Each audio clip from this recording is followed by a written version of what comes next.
अस्सलाम वालेकुम स्टूडेंट, कैसे हैं आप। आज का हमारा टॉपिक है जो हम डिस्कस करने जा रहे हैं आज के लेक्चर में, वो है होम्योस्टेसिस। जिसमें हम देखेंगे कि होम्योस्टेसिस बेसिकली है क्या। ठीक है, ये किस तरह से एक कौन सा प्रोसेस है और लिविंग ऑर्गेनिज्म के अंदर ये क्यों ज़रूरी है। ठीक है, और इसकी कौन कौन से कंपोनेंट हैं जो कि होम्योस्टेसिस में हो रहे हैं।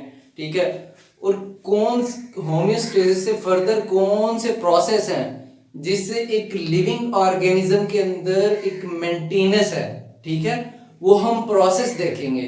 सबसे पहले लेक्चर को समझने के लिए हम चलेंगे होम्योस्टेसिस की तरफ, उसको डिफाइन करेंगे। ठीक है, चले देखते हैं कि होम्योस्टेसिस है क्या।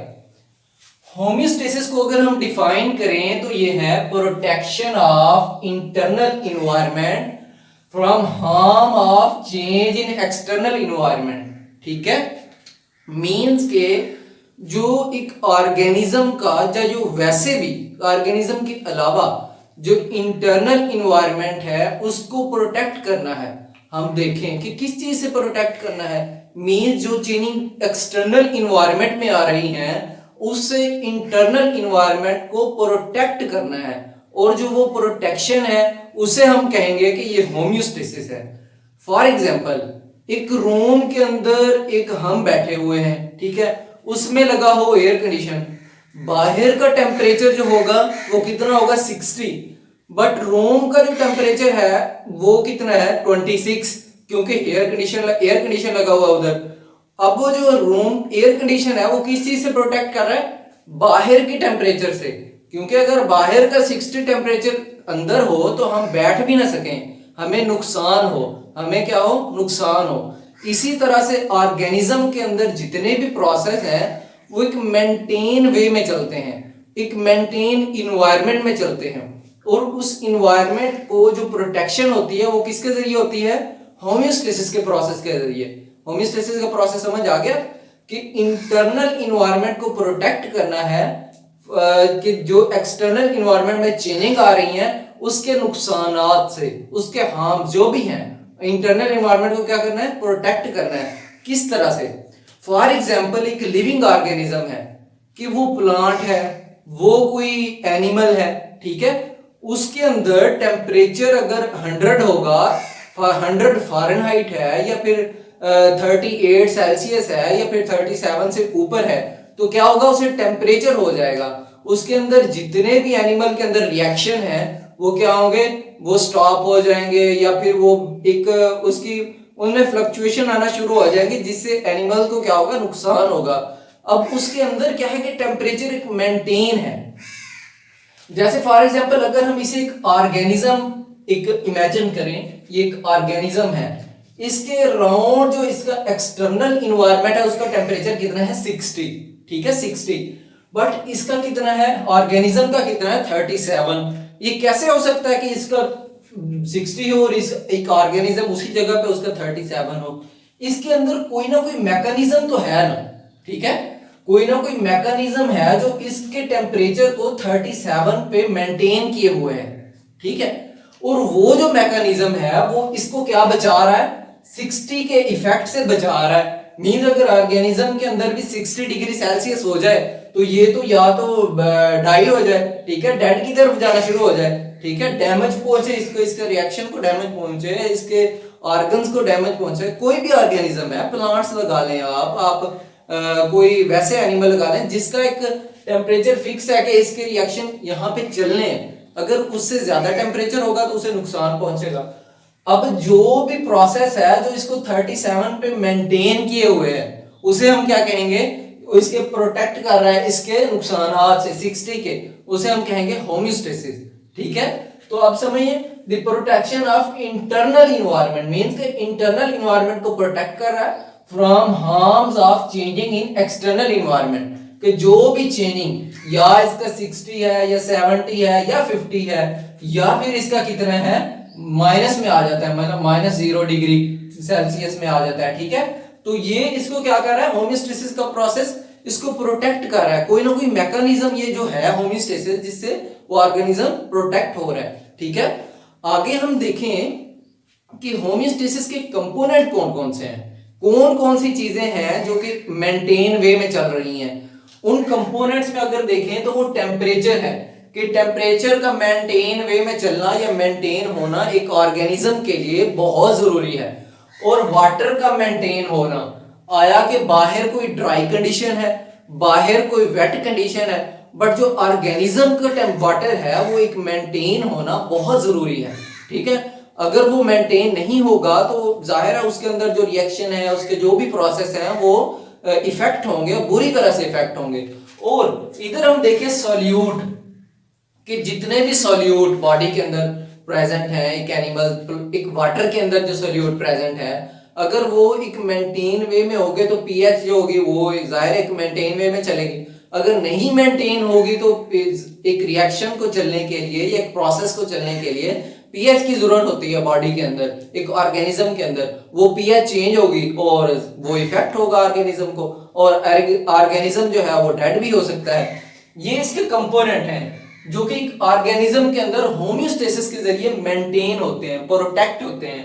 एक्सटर्नल इन्वायरमेंट का सॉल्यूट जितना मर्जी ज्यादा हो, इंटरनली क्या है ऑर्गेनिज्म का सॉल्यूट एक मेंटेन वे में होगा किसी प्रोसेस के जरिए। अब वाटर जो है वो जितना मर्जी फॉर एग्जांपल एक मतलब हम ओशन में देख लें, कहां पे ओशन में अगर हम देखें तो फिश होती है ना, फिश के राउंड अबाउट कितना पानी होता है, बट क्या है कि उसके अंदर एक मेंटेन वे में वाटर है, वो इनहेल करती है वाटर को, उसी तरह से एक्सक्रीट हो जाता है, बाहर निकल जाता है पानी। ठीक है, मींस कि होम्योस्टेसिस का प्रोसेस हो रहा है उसके अंदर, फिश के अंदर। अगर हम प्लांट के अंदर कर देखें तो जब हम इरिगेशन करते हैं, क्या करते हैं, जब हम इरिगेशन देते हैं प्लांट्स को तो पानी क्या हो जाता है, ज्यादा हो जाता है। इरिगेशन देते हैं ना प्लांट्स को, कितने भी हम इधर क्रॉप्स को या कोई प्लांट्स है, जब हम इरिगेशन करते हैं उनकी तो क्या है पानी जो है वो ज्यादा हो जाता है, बट एक उनके अंदर एक मैकेनिज्म चल रहा है जिसकी वजह से वाटर की जो क्वांटिटी है वो एक मेंटेन है, वो एक नैरो रेंज में फ्लक्चुएट हो रही है, मींस कि टॉलरेबल रेंज में है। ठीक है, और क्या है सॉल्यूट। अब हम देखें, ये हो गया टेम्परेचर, वाटर और सॉल्यूट की मेंटेनेंस होती है होम्योस्टेसिस में। ठीक है, और अगर हम देखें कि प्रोसेस कौन कौन से हैं जिसके जरिए से होम्योस्टेसिस हो रही है, कौन कौन से ऐसे प्रोसेस हैं जिसके जरिए से एक ऑर्गेनिज्म के अंदर लाइफ मेंटेन है, उसे इफेक्ट नहीं हो रहा, वो कौन सा है, ऑस्मो रेगुलेशन। सबसे पहले कौन सा है, ऑस्मो रेगुलेशन। ये क्या कौन सा प्रोसेस है, maintain water and salt in body. इसके जरिए से क्या हो रहा है, एक बॉडी के अंदर, एक ऑर्गेनिज्म के अंदर जो वाटर और सॉल्ट की क्वांटिटी है वो मेंटेन रहती है। वो प्रोसेस कौन सा है, ऑस्मो रेगुलेशन है। तो ये इसी का पार्ट होम्योस्टेसिस का, कि सॉल्ट और वाटर को मेंटेन रखने की वजह से वो ऑर्गेनिज्म क्या है, प्रोटेक्ट रहता है, बाहर जितने मर्जी सॉल्ट हो, बाहर जितना मर्जी वाटर हो। और उसके अलावा सेकंड प्रोसेस कौन सा है, excretion, elimination of nitrogenous waste from body. कि नाइट्रोजिनस वेस्ट जितने भी हैं बॉडी से एलिमिनेट होना, उसे हम क्या कहते हैं, एक्सक्रीशन। फॉर एग्जांपल बर्ड्स के अंदर, ह्यूमंस के अंदर, ठीक है, जितने भी एनिमल्स हैं वो फूड लेते हैं, बट क्या है कि वेस्ट जो है वो एक्सक्रीट हो जाता है। ठीक है, उसमें जितने भी वेस्ट हैं वो एक्सक्रीट हो जाते हैं। बॉडी का जो एक इंटरनली प्रोसेस है वो क्या रहता है, मेंटेन रहता है। ऐसे ही है ना, अगर फूड जमा होना शुरू हो जाए तो देखें आप कितने नुकसान हैं उसके बॉडी के अंदर, अगर फूड जमा होना शुरू हो जाए, ठीक है, तो क्या हो जाती है, एक्सक्रीट हो जाती है नाइट्रोजनस वेस्ट, उसे हम क्या कहते हैं, एक्सक्रीशन। और थर्ड जो सा प्रोसेस है वो क्या है, थर्मोरेगुलेशन, कि maintain body temperature at tolerable range. ठीक है, बॉडी का टेम्परेचर जो है वो टॉलरेबल रेंज में रहता है। कैसे, कि जिस तरह से मैंने यहां पे भी एग्जांपल दी थी कि एक ऑर्गेनिज्म का 37 पे है टेम्परेचर, क्यों, हालांकि एक्सटर्नली तो उसका 60 है। कैसे, वो मेंटेन जो हो रहा है वो कौन से प्रोसेस से हो रहा है, वो थर्मोरेगुलेशन से हो रहा है। ठीक है, जैसे हम विंटर सीजन में, समर सीजन में टेम्परेचर विंटर में कम होता है, समर में ज्यादा होता है, बट हमारी बॉडी का टेम्परेचर जो है वो एक टॉलरेबल में रेंज में 37 पॉइंट समथिंग पे वो फिक्स होता है, या 37 पे जो है जहां पे वो रिएक्शन हमारी बॉडी के कंप्लीट या फिर अच्छा परफॉर्म कर रहे होते हैं। ठीक है, ठीक है, समझ आ गई आपको। और आगे हम देखें कि आगे हम देखते हैं कि किस तरह से ये था ऑर्गेनिज्म लेवल के ऊपर कि ऑर्गेनिज्म किस तरह से डायरेक्टली इफेक्ट हो रहा है और किस तरह से ऑर्गेनिज्म के अंदर डायरेक्टली उसकी मैनेजमेंट हो रही है, किस तरह से उसको एक मैनेज किया जा रहा है, किस तरह से प्रोटेक्ट किया जा रहा है एक ऑर्गेनिज्म के अंदर। अगर हम देखें कि आगे हम देखते हैं कि सेल के अंदर मींस कि ये था मुकम्मल ऑर्गेनिज्म के अंदर। अब ऑर्गेनिज्म किस चीज से बने हैं? सेल से बने हुए हैं, ठीक है, जैसे कि पहले लेक्चर्स में भी मैंने डिस्कस किया है। अब सेल के अंदर भी मेंटेनेंस हो रही है, सेल के भी दो एनवायरनमेंट है। आगे हम देखते हैं कि सेल के अंदर किस तरह से मेंटेनेंस हो रही है। अच्छा स्टूडेंट, हमने देखा था कि किस तरह से मींस के एक ऑर्गेनिज्म लेवल के ऊपर होमियोस्टेसिस के जरिए चेंजिंग कंट्रोल हो रही है, ठीक है, इंटरनली उसका एनवायरनमेंट किस तरह से प्रोटेक्ट हो रहा है। अगर हम सेल लेवल पे देखें, सेलुलर लेवल पे देखें कि सेलुलर लेवल पे भी होमियोस्टेसिस हो रही है। सेल का भी एक टॉलरेबल रेंज में उसकी पीएच है, टॉलरेबल रेंज में उसमें वाटर कंटेंट है और एक मेंटेन वे में उसका टेम्परेचर है। फॉर एग्जांपल ये एक सेल है, ठीक है, ये क्या है? एक सेल है। अब ये सेल की प्लाज्मा मेम्ब्रेन है, ठीक है, ये सेल की क्या है? Plasma membrane. और ये सेल का इंट्रासेलुलर एनवायरनमेंट है और जो सेल ये पूरे का पूरा क्या है? ऑर्गेनिज्म, ठीक है। अब उसके अंदर क्या है? सेल है। ये सेल की प्लाज्मा मेम्ब्रेन है, प्लाज्मा मेम्ब्रेन के अंदर जो उसका एनवायरनमेंट है उसे हम क्या कहेंगे? Intracellular environment. और सेल के बाहर का जो एनवायरनमेंट है उसे क्या कहेंगे? Extra cellular environment. इसमें भी होमियोस्टेसिस हो रही है। किस तरह से? मीन के सेल के अंदर हार्मोन्स, मेटाबोलाइट, साल्ट या वाटर कंटेंट जो है वो बाहर जितने मर्जी ज्यादा हो, बट यहां पे क्या है? एक मेंटेन वे में चल रहे हैं, ठीक है। यहां पे एक मैकेनिज्म के जरिए एक मेंटेन वे में है। बाहर अगर सॉल्यूट की कंसंट्रेशन ज्यादा है तो सेल के अंदर मेंटेन है। अगर सेल के अंदर मेंटेन या टॉलरेबल रेंज में नहीं होगी तो सेल क्या हो जाएगा? डाई। सेल क्या हो जाएगा? डाई, डेड हो जाएगा सेल, ठीक है। अगर मेंटेन वे में नहीं है तो सेल क्या हो जाएगा? डेड। और इसके जरिए फिर किस तरह से इंट्रासेलुलर और एक्स्ट्रा सेलुलर एनवायरनमेंट के दरमियान क्या हो रही है? यहां पे भी एक नैरो रेंज के अंदर होमियोस्टेसिस हो रही है। जैसे ही इसमें चेंजिंग आएंगी इंटरनल एनवायरनमेंट में नैरो रेंज में क्या आ जाएगी? फ्लक्चुएट, चेंजिंग हो जाएंगी, ठीक है, वहां पे भी चेंजिंग आ जाएंगी। और अगर हम देखें ये किस तरह से हो रहा है, कौन सा मैकेनिज्म है जिसके जरिए से होमियोस्टेसिस हो रही है, ये इसी तरह से यह है कि जिस तरह से हम फिजिकली किसी चीज को क्या कर रहे हैं? क्या कर रहे हैं? कंट्रोल कर रहे हैं। कि हम फिजिकली किसी चीज को खुद ही कम कर रहे हैं, खुद ही उसको क्या कर रहे हैं? बढ़ा रहे हैं। तो इस तरह ऑर्गेनिज्म के अंदर भी या फिर लिविंग सेल के अंदर भी एक मैकेनिज्म है। उसमें कंपोनेंट कौन कौन से हैं कंट्रोल सिस्टम या मैकेनिज्म के? सबसे पहले है रिसेप्टर, फिर है कंट्रोल सेंटर, इफेक्टर। रिसेप्टर क्या करता है? वो रिसीव करता है, डिटेक्ट करता है कि बाहर आया के टेम्परेचर की जो टेम्परेचर कितना है, ठीक है, या वाटर की क्वांटिटी कितनी है, या साल्ट की क्वांटिटी कितनी है, उस हिसाब से वो क्या करता है? कंट्रोल सेंटर को आगे पैगाम देता है कि बाहर टेम्परेचर कितना है और हमें अब टेम्परेचर कम या ज्यादा करना चाहिए ताकि जो बाहर के टेम्परेचर का इफेक्ट इंटरनली ना हो। फिर आगे क्या होता है? इफेक्टर उस हिसाब से या तो टेम्परेचर बढ़ा देता है अगर बाहर कम हो टेम्परेचर, ठीक है, अगर बाहर ज्यादा हो तो इफेक्टर क्या कर देता है? उस हिसाब से बाहर अंदर टेम्परेचर कम कर देता है, ठीक है। जैसे कि एक ऑर्गेनिज्म है, ठीक है, एक ऑर्गेनिज्म है ये सारे का सारा, इसका ये कंट्रोल सिस्टम है, ठीक है। अब यहां से अगर वाटर या फिर टेम्परेचर या सोल्यूट कंटेंट ज्यादा या कम होंगे तो ये डिटेक्ट करेगा, ठीक है। ये क्या है? रिसेप्टर डिटेक्ट करेगा कि कितने कंटेंट हैं, ज्यादा है या कम है। ये आगे कंट्रोल सिस्टम को कहेगा कि कंटेंट जो है वो ज्यादा है या टेम्परेचर जो है ज्यादा है। फिर अंदर जो है वो इफेक्टर क्या करेगा? टेम्परेचर को उस हिसाब से कम कर देगा, ठीक है, टेम्परेचर को क्या कर देगा? कम कर देगा। और फिर इसी तरह से सेल के अंदर सेलुलर लेवल पे भी हो। अब ये पूरे के पूरे ऑर्गेनिज्म का कंट्रोल सिस्टम है, ठीक है। अब उसके अंदर जो सेल है उसका कंट्रोल सिस्टम कौन सा है? ये वाला सेल के ऊपर लगा हुआ है। अब ऑर्गेनिज्म के अंदर अगर वाटर की क्वांटिटी ज्यादा है, सेल को कम चाहिए, ठीक है, तो जैसे ही ज्यादा होगी तो ये क्या करेगा? डिटेक्ट करेगा रिसेप्टर कि सेल के अंदर वाटर की क्वांटिटी ज्यादा है, हमें क्या करनी चाहिए, सेल में कम करनी चाहिए। आगे फिर वो कंट्रोल सिस्टम को पैगाम पहुंचाएगा, ठीक है, ट्रांसफर करेगा।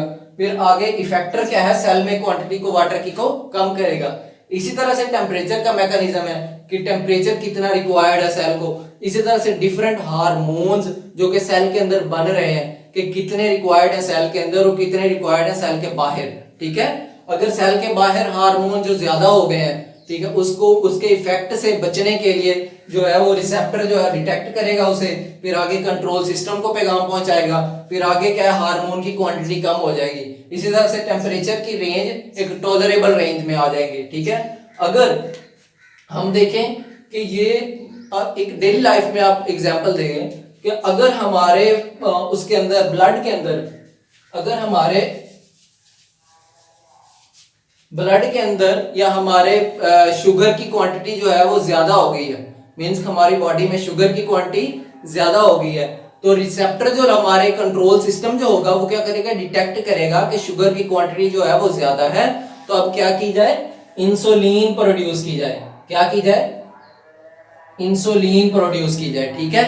और जैसे ही हमारे ब्लड के अंदर शुगर की क्वांटिटी कम हो जाएगी, ठीक है, उस शुगर की क्वांटिटी जो है कम हो जाएगी, तो इंसुलिन जो है वो प्रोड्यूस होना खत्म हो जाएगी, प्रोड्यूस होना खत्म हो जाएगी। अब इसे जो हम कहेंगे वो पॉजिटिव फीडबैक कहेंगे, जिसमें इंसुलिन क्या हो रही है, प्रोड्यूस हो रही है। इसे हम क्या कहेंगे, जिसमें खत्म हो रही है, इसे हम क्या कहेंगे, नेगेटिव फीडबैक। क्या कहेंगे, नेगेटिव फीडबैक। मींस के पॉजिटिव फीडबैक में इंसुलिन प्रोड्यूस हो रही है, प्रोडक्ट जो है वो बन रहा है और रिएक्शन को कंट्रोल कर रहा है। और नेगेटिव फीडबैक में क्या है कि इंसुलिन खत्म हो रही है, ठीक है। ठीक है, आज का लेक्चर किस पे था कि होमियोस्टेसिस क्या है, होमियोस्टेसिस के कंपोनेंट कौन कौन से हैं, वाटर, टेम्परेचर और सॉल्यूट। और होमियोस्टेसिस के प्रोसेस कौन से हैं, जिसमें हम पढ़ने पड़ा कि ऑस्मो रेगुलेशन, एक्सक्रीशन और थर्मो रेगुलेशन, ठीक है। फिर ये था कि क्या सेल के अंदर भी होमियोस्टेसिस हो रही है, जी हाँ, सेल के लेवल पे भी हो रही है कि सेल के इंट्रासेलुलर और एक्स्ट्रासेलुलर एनवायरनमेंट को किस तरह से इंट्रासेलुलर एनवायरनमेंट से कंट्रोल किया जा रहा है, ठीक है। इंट्रासेलुलर एनवायरनमेंट कंट्रोल किया जा रहा है एक्स्ट्रासेलुलर एनवायरनमेंट से, ठीक है। फिर नेचर क्या है, मीन के कौन सा एक मैकेनिज्म है। अब ये रिसेप्टर, कंट्रोल सेंटर, इफेक्टर हमने पढ़ा। फिर अब जो सारा ये इफेक्ट हो रहा है उसे हम क्या कहते हैं, फीडबैक मैकेनिज्म। क्या कहते हैं उसे हम, फीडबैक मैकेनिज्म, ठीक है। मैकेनिज्म मींस के रिसेप्टर का रिसीव करना, आगे पैगाम पहुंचाना और इफेक्टर का इफेक्ट करना, उसे हम क्या कहेंगे, फीडबैक मैकेनिज्म, ठीक है। और पॉजिटिव फीडबैक क्या है, जिसमें प्रोडक्ट जो है वो बन के कंट्रोल करे। फॉर एग्जांपल मैंने जैसे कहा कि शुगर की अगर क्वांटिटी बढ़ रही है तो इंसुलिन प्रोड्यूस होगी, उसे हम क्या कहेंगे, पॉजिटिव फीडबैक मैकेनिज्म। और अगर शुगर की क्वांटिटी कम हो गई है तो इंसुलिन क्या होगी, इनहिबिट होगी उसकी प्रोडक्शन, उसे हम क्या कहेंगे, नेगेटिव फीडबैक मैकेनिज्म, ठीक है। ये था आज का लेक्चर। आगे हम डिस्कस करेंगे नेक्स्ट लेक्चर में डिटेल से थर्मो रेगुलेशन क्या है, एक्सक्रीशन क्या है, ठीक है, और ऑस्मो रेगुलेशन क्या है, प्लांट्स के अंदर, डिफरेंट प्लांट्स के अंदर और डिफरेंट एनिमल्स के अंदर, ठीक है, क्या प्रोसेस हो रहे हैं, ठीक है। ये आज का हमारा लेक्चर था, ठीक है। अगर आपको हमारा लेक्चर पसंद आया तो इसको समझें, लाइक करें, शेयर करें और सब्सक्राइब करें, ठीक है।